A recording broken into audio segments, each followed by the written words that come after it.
RTV app వార్తల్ని క్షణాల్లో చదివే అవకాశం ఉంటుంది. ఒక న్యూస్ పేపర్, ఒక టెలివిజన్ ఛానల్ మీ చేతుల్లో ఎప్పుడూ ఉంటాయి.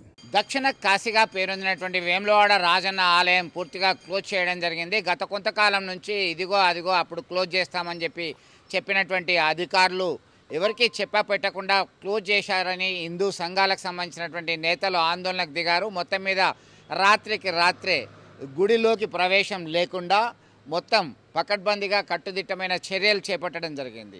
ఎందుకు చేశారని భక్తులు కొత్త ఆగ్రహం వ్యక్తం చేశారు.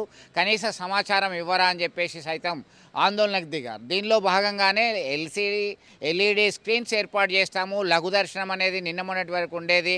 కానీ పూర్తి స్థాయిలో పేదల పెన్నిది అయినటువంటి రాజన్న ఆలయాన్ని పూర్తి స్థాయిలో అభివృద్ధి చేస్తాము. విస్తరణ పనిలో భాగంగానే ఇది చేయాల్సి వచ్చింది. ఎవరికైనా ఏ భక్తునికైనా ఈ విస్తరణ పనిలో భాగంగా కూల్చివేత జరిగేటప్పుడు ఏ చిన్న గాయమైనా కానీ ఇబ్బంది కలుగుతుంది. వారికి ఇబ్బంది కలగకుండా ఉండడానికి మాత్రమే ఈ చర్యలు తీసుకున్నామని చెప్పేసి ఇంటర్నల్గా సమాచారం అందించారు. దీనిలో భాగంగానే ఇప్పటికే పలుమార్లు ఎప్పటివరకు ఇది అందుబాటులోకి వస్తుంది అనేటువంటి కోణంలో పెద్ద ఎత్తున చర్చ జరుగుతుంది. రాష్ట్ర వ్యాప్తంగా ఒక ప్రధానమైనటువంటి ఇష్యూ జరిగింది. దీనిలో భాగంగా కేంద్ర హోంశాఖ సహాయ మంత్రి బండి సంజయ్ సైతం గతంలో హెచ్చరికలు జారీ చేయడం జరిగింది. మొత్తం వేములవాడ రాజన్న ఆలయానికి సంబంధించినటువంటి విస్తరణ పనులు ఒకవైపు జరుగుతున్న నేపథ్యంలో అక్కడికే ఎదురుగా ఉన్నటువంటి కళ్యాణ మండపము, ఈవో కార్యాలయము, ఇతరత్ర ప్రాంతాలకు సంబంధించినటువంటి ప్రధానమైనటువంటి కట్టడాలన్నీ కూల్చివేయడం జరిగింది. దీనిలో భాగంగా గతంలో బీఆర్ఎస్ గవర్నమెంట్ ఉన్నటువంటి నేపథ్యంలో ఆ ఎదురుగా ఉన్నటువంటి చెరువును పూర్తి చేసి దాదాపు 35 ఎకరాల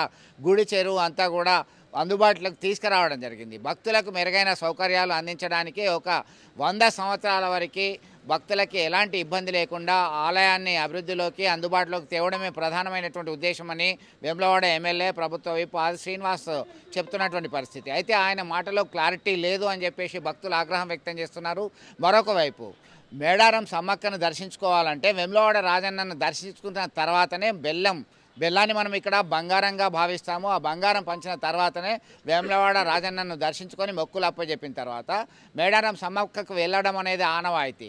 ప్రతి 2 సంవత్సరాలకు ఒకసారి ప్రపంచంలోనే అతిపెద్ద జాతరలో ఒకటైనటువంటి మేడారం సమ్మక్క సారలమ్మ జాతరకు ముందు లక్షలాది మంది భక్తులు దక్షిణ కాశీగా పేరొందినటువంటి రాజన్న ఆలయాన్ని దర్శించుకొని ప్రత్యేక మొక్కులు చెల్లించుకుంటారు. వారికైనా మరి అవకాశం ఇస్తారా లఘు దర్శనానికి లేదా అని చెప్పి బీఆర్ఎస్ శ్రేణులు మాజీ ఎంపీ వినోద్ సైతం సూటిగా ప్రశ్నించడం జరిగింది. ఈ క్రమంలో మరి ఒక డైలమా అయితే కొనసాగుతుంది.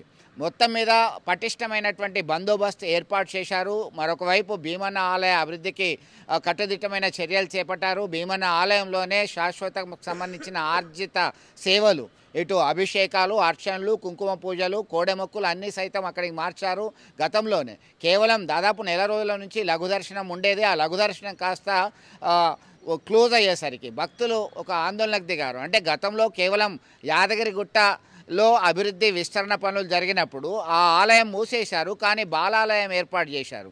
మరి ఇక్కడ కూడా బాలాలయం ఏర్పాటు చేస్తే బాగుండేది అనేది ఆ అభిప్రాయం భక్తుల నుంచి, హిందూ సంఘాలకు సంబంధించినటువంటి నేతల నుంచి వస్తున్నటువంటి నేపథ్యం ఒకవైపు ఉంటే, అందరూ దయచేసి సహకరించాలి. పట్టణ ప్రజలు, తెలంగాణ ప్రజలు అందరూ కూడా వేములవాడ రాజన్న ఆలయ అభివృద్ధి కొరకి, విస్తరణ కొరకి సహకరించాలని చెప్పి కోరడం జరిగింది స్థానిక ప్రభుత్వ విప్. అయితే దీనికి సంబంధించి అధికారులకి, ఇటు ప్రజాప్రతినిధులకి సమన్వయము, సహకారం అనేది కొరవడింది. ఈ కొరవడం వల్ల కొన్ని ఇబ్బందులు తప్పట్లేదు అని ఒకవైపు ఆందోళనకు దిగినటువంటి పరిస్థితి, ఆగ్రహం వ్యక్తం చేస్తున్నటువంటి పరిస్థితి. మరొక వైపు ఎల్ఈడి స్క్రీన్ల ద్వారానే స్వామివారిని దర్శించుకునే అవకాశం ఉంటుంది. 4 సమయాల్లో రాజన్న మూల విరాట్టికి ఖచ్చితంగా దీపధూప నైవేద్యాలు, అలాగే రోజువారీ కైంకర్యాలన్నీ కూడా వేద మంత్రోచ్చారణల మధ్య జరుగుతాయని ఆలయ అధికారులు స్పష్టం చేశారు. మొత్తం మీద ఇది ఒక చిలికి గాలివానగా మారింది. త్వరితగతిన మీరేం చేసినా త్వరితగతిన భక్తులకి దర్శనం అందుబాటులోకి తేవాలి, ఎప్పట్లాగా సౌకర్యాలు కల్పించాలని చెప్పేసి భక్తులు కోరుతున్నారు. చూద్దాం ఇది ఎటువైపు మలుపు తిరుగుతుంది. వేములవాడ రాజన్న ఆలయానికి సంబంధించి ప్రస్తుతం ఉమ్మడి జిల్లా వ్యాప్తంగానే కాదు, తెలంగాణ రాష్ట్ర వ్యాప్తంగా ఒక హాట్ టాపిక్గా మారిందని చెప్పుకోవచ్చు. వేములవాడ శ్రీ రాజరాజేశ్వర సన్నిధిలో ఆలయ అభివృద్ధి విస్తరణ పనులు వేగవంతం అవుతా ఉన్నాయి.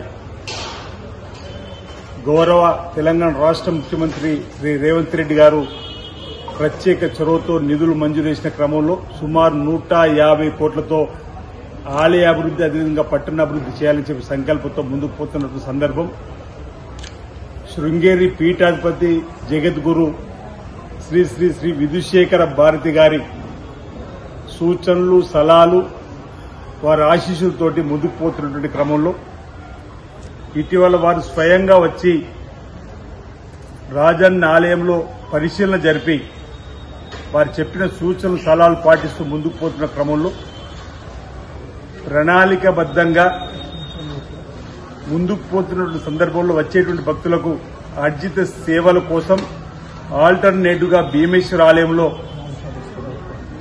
తగు ఏర్పాటు చేయడం జరిగింది. కోడమొక్కులకు సంబంధించి గాని, కుంకుమ పూజలకు సంబంధించి గాని, కళ్యాణోత్సవాలకు సంబంధించి గాని, సత్యన వ్రతాలకు సంబంధించినటువంటి గాని,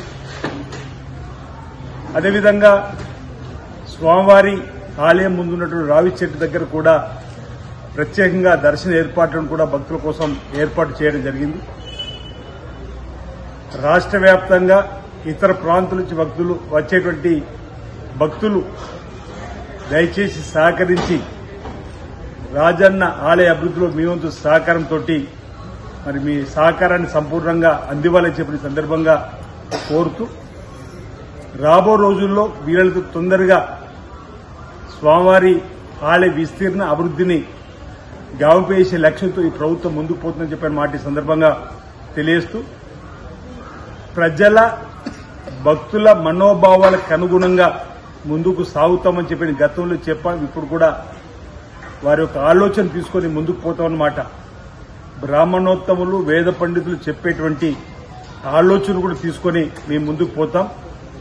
ఇక్కడ ఒక విషయాన్ని నేను వేములవాడ పట్టణ రాజన్న సిరిసిల్ల తెలంగాణ వ్యాప్తంగా ఉన్నటువంటి భక్తులందరూ కూడా ఒక విజ్ఞప్తి చేస్తా ఉన్నా.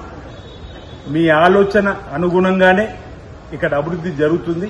దయచేసి అందరి సహకారం ఈ అభివృద్ధిలో ఇవ్వాలని అందరి సహకారం ఈ సందర్భంగా కోరుతా ఉన్నాం. సందర్భంగా తెలియజేస్తా ఉన్నాం.